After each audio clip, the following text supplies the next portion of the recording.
Okay, so hello everyone, welcome to a new session.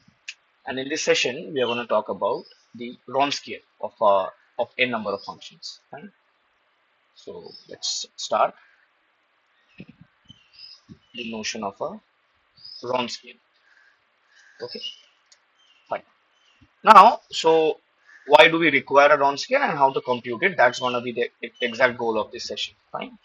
So suppose we have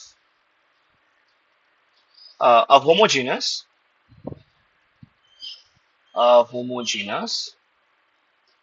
nth order linear differential equation. Okay, nth order linear differential equation. Fine. So let me just structuralize the equation a bit. So suppose I have the equation of this form. Let's say a n x uh, dny by dx to the power n plus let's say n minus 1x dn minus 1y over dx to the power n minus 1, and this continues till a1x dy over dx plus a0xy to be equal to 0, right? So this is the basic structure of an nth order linear differential equation, right? Where the thing which we require is a n x is not or rather and as a function I can talk about it not being identically 0, right? So it is not identically 0. And whenever we talk about a differential equation, or rather whenever we talk about a solution of a differential equation, our concern is to get hold of a solution over some region. And we know that if you have studied calculus, we know that the notions of derivatives and the differentials of some functions, they obviously exist, in some terms related to limit points, right? If you have studied calculus rigorously, you know what I'm trying to speak of. So whenever we talk about solutions of some differential equations, we in some sense are trying to look for solutions in some closed interval, some real closed interval. Okay. So suppose this is the nth order linear differential equation, and in the back of my head, I'm keeping up this fact that I am searching for a solution, or rather thinking of the existence of a solution in some closed interval AB, right? So n is not identically 0, and since we are concerned only about a real closed interval AB, so this I need this to be not identically 0 on that closed interval itself. Fine. Okay. Now, if f1, f2 till fn be solutions, let me take it as equation A. Be solutions to A on a closed interval AB in R. Fine. That is f1x, f2x, all where the x is coming from this closed interval. They are basically solutions of this differential equation A. So f1, f2 till fn be solutions to A on AB, such that they are linearly independent, such that they are linearly independent. Then we say that the set of all these solutions f1, f2 till fn is the fundamental set of solutions, is the fundamental set of solutions of A on A. Fine. Right. Now, why do we require a fundamental set of solutions? If you have studied second order or third order linear differential equations, then you already have the notion of how to find them using characteristic equations, right? And there you get hold of certain solutions, and then you take the linear combination of these solutions without getting to know, or rather examining the fact that the solutions which you get are linearly independent, and that is the reason why you immediately go for taking a linear combination of those solutions and claiming that to be the general solution, because actually the solutions which you eventually get on solving the characteristic equation, that gives you the fundamental set of solutions with respect to the linear differential equation which you are solving. Fine. So in this case, if you have the function fx, which is some linear combination of these fundamental solutions, fnx, where each ci is an arbitrary constant,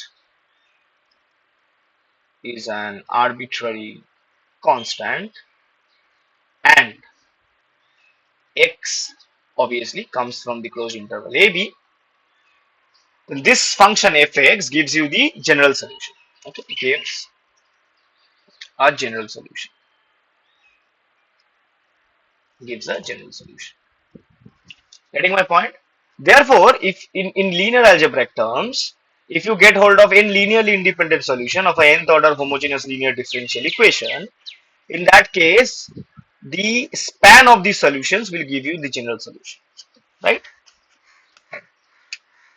So, in other words, you can think that the span of these solutions f1, f2 till fn on AB gives the non-trivial general solutions.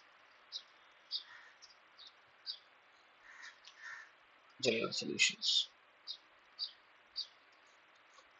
Fine? Right.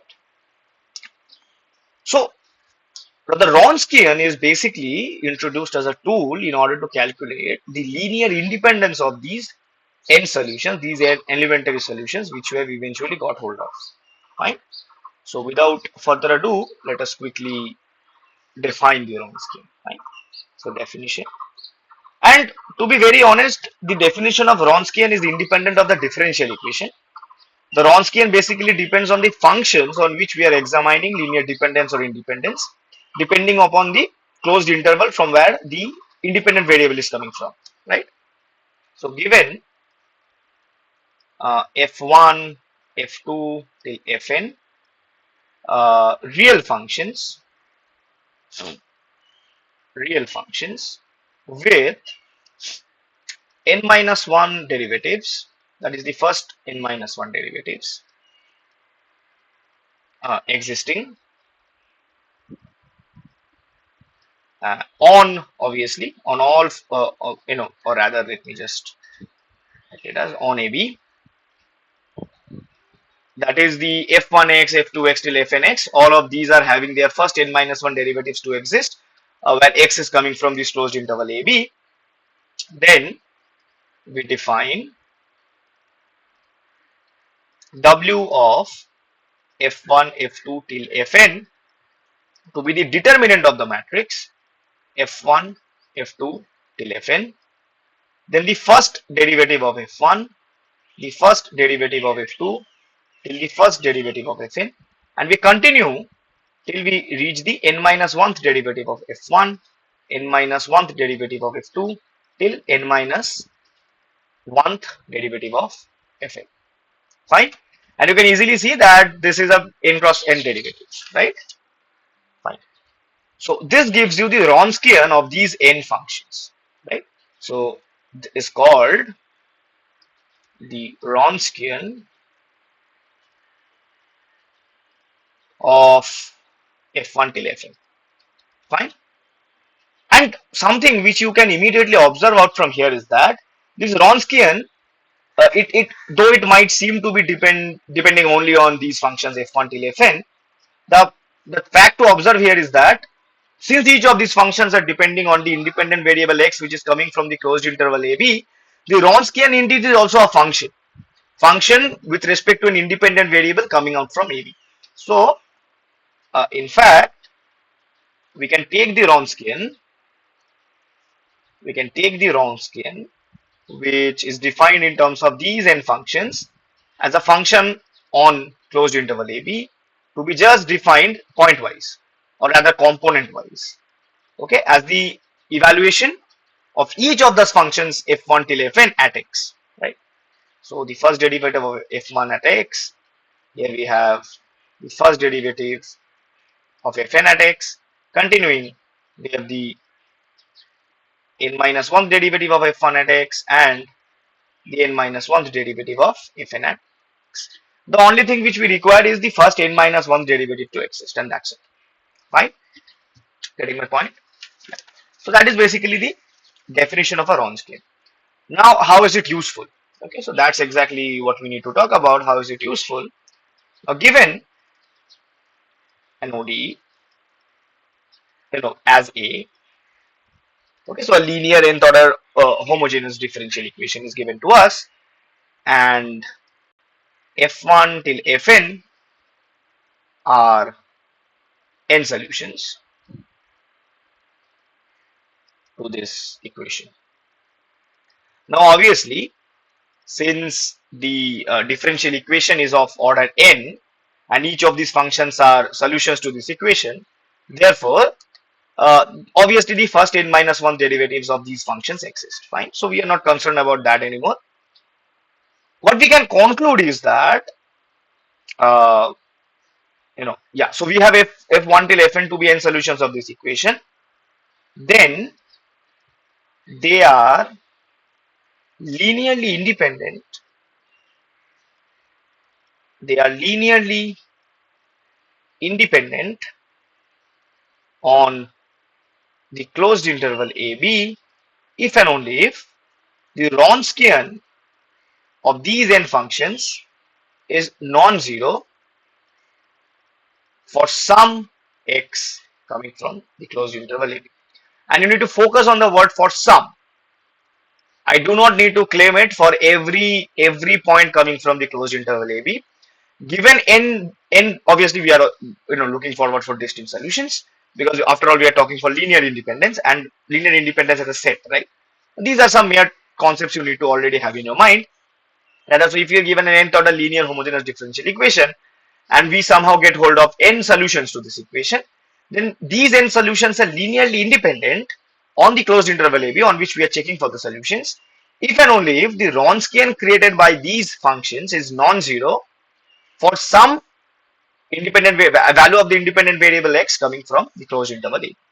And once we have a linearly independent collection of solutions which are n in number, we can eventually talk about them to be the fundamental set of solutions. Once we get over the fundamental set of solutions, we can talk about the general solution. That's why this Wronskian is extremely important. In fact, if you're given arbitrary functions, such that they are, n arbitrary functions such that n minus 1 derivative, first n minus 1 derivatives of them exist, then independent of the differential, thinking about any differential equation, you can check about, check with the Wronskian about linear independence of them. Fine. Let's continue. Furthermore, in fact, we can, conclude something more from here. Furthermore, the Wronskian of any n solutions to this equation A is either 0 on AB, that is, it is identically 0 on AB, or it's never 0, or it's never 0 on AB. Clear? Right. So let us just study an example to understand the things and to relate with how you used to solve the differential equations using characteristic equations. Consider the differential equation d3y over dx cube minus 2 times d2y over dx square minus dy over dx plus 2y is equals to 0. So I need to solve this equation. Okay. Then we know that the characteristic equation, now obviously the characteristic equation is typically found out by arbitrarily choosing a function which you estimate to be a solution, or rather you think of it to be a solution, and then you can just manipulate it to form the characteristic equation. That is not something I'm concerned about at this point of the session, but rather it just was an idea to give. Right. So this is the characteristic equation here. You can easily observe, and solving it, you can see that this is m squared times m minus 2 minus m minus 2 equals to 0. But in that case, you have m minus 2 times m square minus 1 to be equals to 0, and therefore you have m is equals to 1 minus 1 and 2. So this will immediately give you three solutions, right? Therefore I can choose f1x to be the solution e to the power x, I can choose f2x to be the solution e to the power minus x, and I can choose f3x to be the solution e to the power 2x. Now I want to examine, so we are given a third order equation, homogeneous linear equation. So we want to examine that whether these form a fundamental set of solutions or not. So what is the Wronskian of them? So block f1, f2 till f3 will give me the determinant e to the power x, or rather you can take it to be at some point x, toward x, e to the power minus x, e to the power 2x. Derivative of e to the power x is e to the power x. Derivative of e to the power minus x is minus e to the power minus x. And derivative of e to the power 2x is this. Finally, we have this, this, and this. Yeah. So now you can choose e to the power x from column 1. You can choose e to the power minus x from column 2, and then you can choose e to the power 2x from column 3. Right? Basic properties of determinants. This will give you 1, 1 and 1, 1 minus 1 and 1, and this will give you 1, 2 and 4. Fine? Yeah. So this is e to the power 2x times determinant of 1, 1, 1, 1 minus 1, 2, 1, 1, 4. Now you can easily solve out this determinant, right? Right. So you can just, subtract the second row from the first row to get 0, 2, minus 1. Then you have the third row subtracted from the first row to 0, 0, and this is I get minus 3. And then just taking the determinant, you get minus 3 times 2, which is minus 6, right? Therefore, the Wronskian f1, f2, f3 at x is basically minus 6 e to the power 2x, and you can easily see this is never 0. In fact, this is never 0 for all x in R typically. Then just to simply talk about R. So you can check about the solutions on R. Rather, you can also check about the solutions for over any interval, but that's not required at this point. Fine. So this means that e to the power x, e to the power minus x, and e to the power 2x forms a fundamental set of solutions. And you recall that in these cases, you used to write the general solution as a linear combination of them, right? And that is the reason, or rather, this is the reason why we do so, because they form a fundamental set of solutions. So the general solution